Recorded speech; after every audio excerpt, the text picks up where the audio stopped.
ঘুম থেকে উঠলাম আমি এখন, তার মধ্যে আমার কাজ পড়ে গেল। এখন আমাকে যেতে হবে গরু আনতে।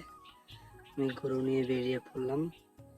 আমার পিছনে একটা গরু আছে, আর আমার তার পিছনে একটা গরু আছে। সামনে গরুকে নিয়ে আমি চললাম। রৌদ্র উঠাচ্ছে প্রচুর, ভাবছি গরুগুলো তাড়াতাড়ি বেঁধে দিয়ে আসি। তারপরে দেখছি আমার গরু দুটো জল খাচ্ছে। একটা গরু জল খাচ্ছে না, কি যেন হয়ে গেছে ওর, কিছু বুঝতে পারছি না। ভাবছি তাড়াতাড়ি গরুগুলোকে বেঁধে দিই। এখন দেখছি আমার একটা গরু খুঁটটা কাটতে হবে, একটা দুটো দেখছি পিছনে পড়ে আছে। তারপর গরুগুলো নিয়ে এসে আমি বাঁধলাম।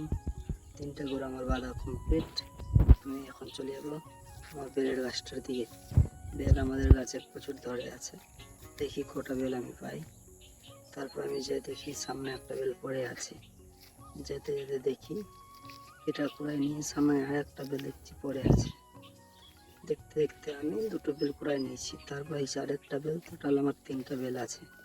তিনটা বেল নিয়ে এখন আমি চলে যাবো বাড়ি। ভিডিওটা ভালো লাগে লাইক, কমেন্ট, শেয়ার, সাবস্ক্রাইব।